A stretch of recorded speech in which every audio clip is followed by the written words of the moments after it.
Adler by Ernest Hemingway. Nick stood up. He was all right. He looked up the track at the lights of the caboose going out of sight around the curve. There was water on both sides of the track, then tamarack swamp. He felt of his knee. The pants were torn and the skin was barked.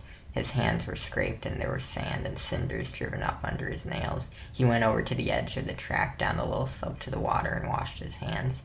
He washed them carefully in the cold water, getting the dirt out from the nails. He squatted down and bathed his knee.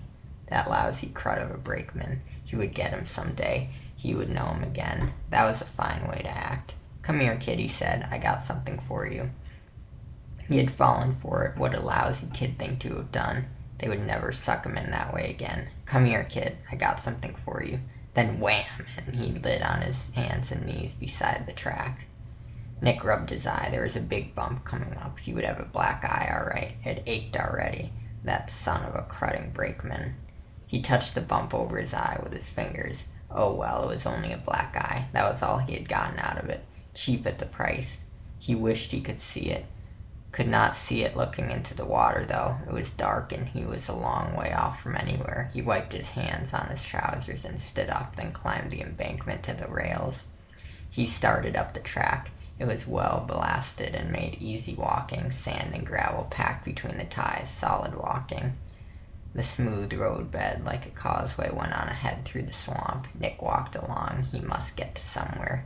Nick had swung onto the freight train when it slowed down for the yards outside of Walton Junction. The train with Nick on it had passed through Kalaskia as it started to get dark. Now he must be nearly to Mencholna.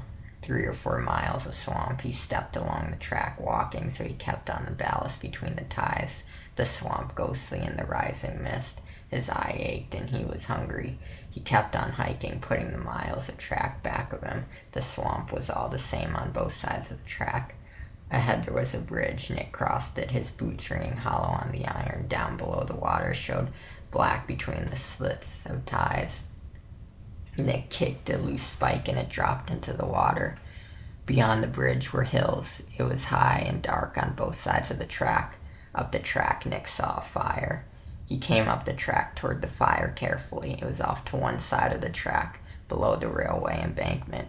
He had only seen the light from it. The track came out through a cut, and where the fire was burning, the country opened out and fell away into woods. Nick dropped carefully down the embankment and cut into the woods to come up to the fire through the trees.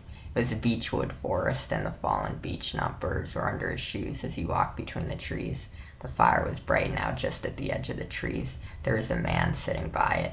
Nick waited behind the tree and watched. The man looked to be alone. He was sitting there with his head in his hands looking at the fire. Nick stepped out and walked into the firelight. The man sat there looking into the fire. When Nick stopped quite close to him, he did not move. "Hello," Nick said. The man looked up. "Where did you get the shiner?" he said. "A brakeman busted me." "Off the through freight?" "Yes, I saw the bastard," the man said. "He went through here about an hour and a half ago.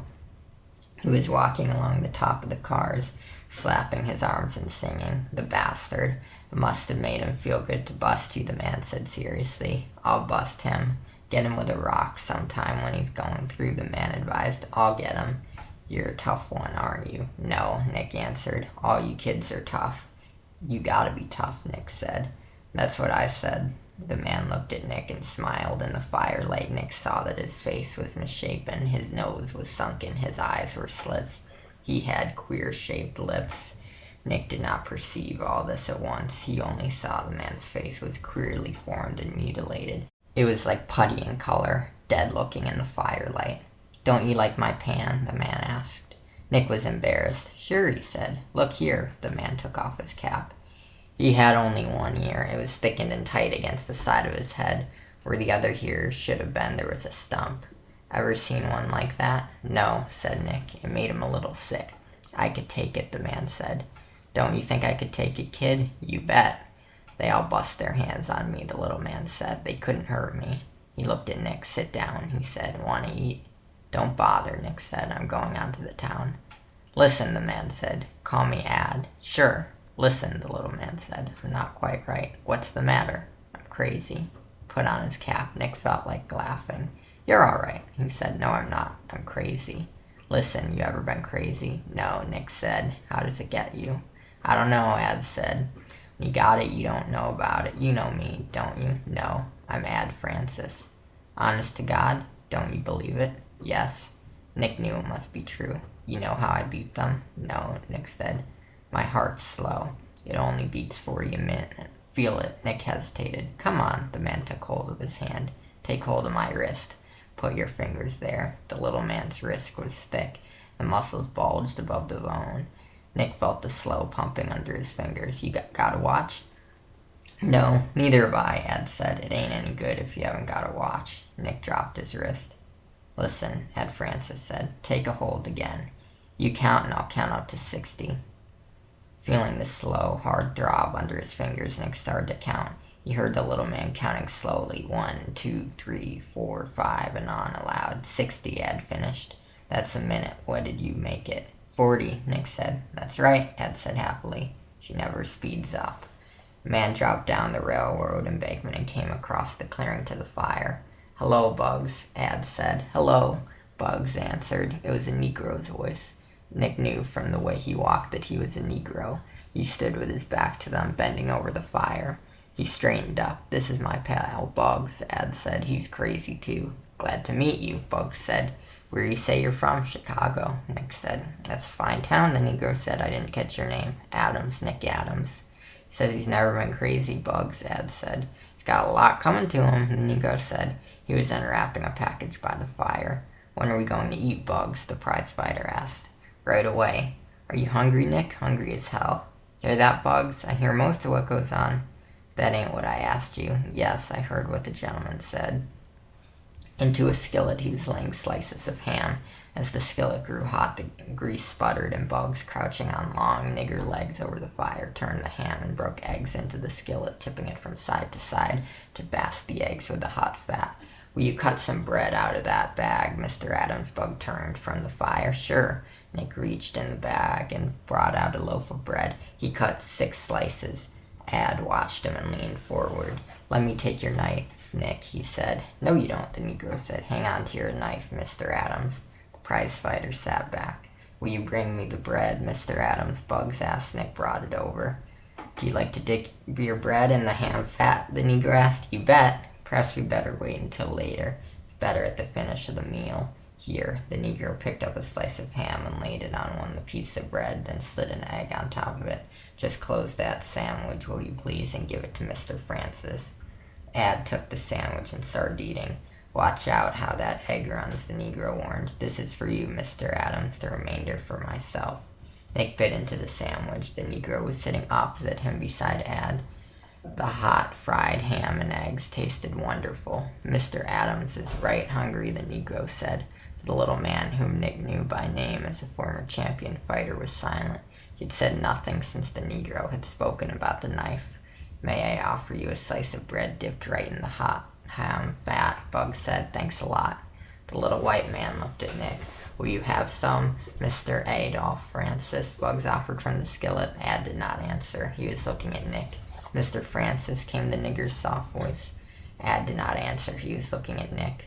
I spoke to you, Mr. Francis, the nigger said softly. Ed kept on looking at Nick.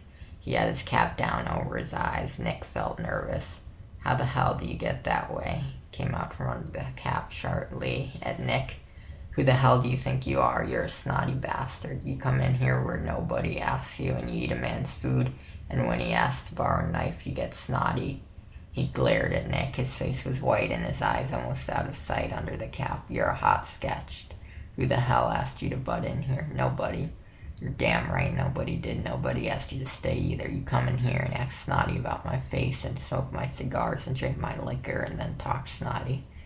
Where the hell do you think you get off? Nick said nothing. Ad stood up. I'll tell you, you yellow-livered Chicago bastard. You're going to get your can knocked off. Do you get that? Nick stepped back. The little man came toward him slowly, stepping flat-footed forward, his left foot stepping forward, his right dragging up to it. Hit me, he moved his head. Try and hit me. I don't want to hit you. You won't get out of it that way. You're going to take a beating. See, come on and lead at me. Cut it out, Nick said. All right then, you bastard. The little man looked down at Nick's feet. As he looked down, the Negro, who had followed behind him as he moved away from the fire, set himself. and tapped him across the base of the skull. He fell forward, and Bugs dropped the cloth-wrapped blackjack on the grass. The little man lay there, his face in the grass. The Negro picked him up, his head hanging, and carried him to the fire. His face looked bad, the eyes open. Bugs laid him down gently. "Will you bring me the water in the bucket, Mr. Adams?" he said. "I'm afraid I hit him just a little hard." The Negro splashed water with his hand on the man's face and pulled his ears gently. The eyes closed. Bugs stood up. "He's all right," he said. "There's nothing to worry about." "I'm sorry, Mr. Adams." "It's all right." Nick was looking down at the little man. He saw the blackjack on the grass and picked it up. It had a flexible handle, and it was limber in his hand. It was made of worn black leather with a handkerchief wrapped around the heavy end. "That's a whalebone handle." The Negro smiled. "They don't make them anymore. I didn't know how well you could take care of yourself, and anyway, I didn't want you to hurt him or mark him up no more than he is." The Negro smiled again. "You hurt him yourself. I know how to do it. He won't remember nothing of it. I have to do it to change him when he gets that way." Nick was still looking down at the little man lying, his eyes closed in the firelight. Bugs put some wood on the fire. "Don't you worry about him none, Mr. Adams. I've seen him like this plenty of times before." "What made him crazy?" Nick asked. "Oh, a lot of things," the Negro answered from the fire. "Would you like a cup of this coffee, Mr. Adams?" He handed Nick the cup and smoothed the coat he had placed under the unconscious man's head. "He took too many beatings, for one thing." The Negro sipped the coffee. That just made him sort of simple. Then his sister was his manager, and they was always being written up in the papers all about brothers and sisters and how she loved her brother and how he loved his sister. And then they got married in New York, and that made a lot of unpleasantness. I remember about it. Sure, of course they wasn't brother and sister no more than a rabbit. There was a lot of people didn't like it either way, and they commenced to have disagreements, and one day she just went off and never come back. He drank the coffee and wiped his lips with the pink palm of his hand. He just went crazy. "Will you have some more coffee, Mr. Adams?" "Thanks. I've seen her a couple of times," the Negro went on. "She was an awful good-looking woman. Looked enough like him to be twins. He wouldn't be bad-looking without his face all busted." He stopped. The story seemed to be over. "I met him in jail," the Negro said. "He was busting people all the time after she went away, and they put him in jail. I was in for cutting a man." He smiled and went on, soft voice. "Right away I liked him, and when I got out I looked him up. He likes to think I'm crazy, and I don't mind. I like to be with him, and I like seeing the country, and I don't have to commit no larceny to do it. I like living like a gentleman." "What do you all do?" Nick asked. "Oh, nothing, just move around. He's got money. Must have made a lot of money." "Sure, he spent all his money, though, or they took it away from him. She sends him money." He poked up the fire. "She's a mighty fine woman," he said. "She looks enough like him to be his own twin." The Negro looked over at the little man, lying breathing heavily. His blond hair was down over his forehead. His mutilated face looked childish in repose. "I can wake him up any time now, Mr. Adams. If you don't mind, I wish you'd sort of pull him out. I don't like to not be hospitable, but it might disturb him back again and see you. I hate to have to thump him, and it's the only thing to do when he gets started. I have to sort of keep him away from people. You don't mind, do you, Mr. Adams?" "No, don't thank me, Mr. Adams. I'd have warned you about him. But he seemed to have taken such a liking to you, and I thought things were going to be all right. You'll hit a town about 2 miles up the track. Mansalona, they call it goodbye. I wish we could ask you to stay the night, but it's just out of the question. You'd like to take some of that ham and some bread with you? No, you better take a sandwich." All this in a low, smooth, polite nigger voice. "Good. Well, goodbye, Mr. Adams. Goodbye and good luck." Nick walked away from the fire across the clearing to the railway tracks. Out of the range of the fire, he listened. The low, soft voice of the Negro was talking. Nick could not hear the words. Then he heard the little man say, "I got an awful headache, Bugs." "You'll feel better, Mr. Francis," the Negro's voice soothed. "Just you drink a cup of this hot coffee." Nick climbed the embankment and started up the track. He found he had a ham sandwich in his hand and put it in his pocket. Looking back from the mountain grade before the track curved into the hills, he could see the firelight in the clearing.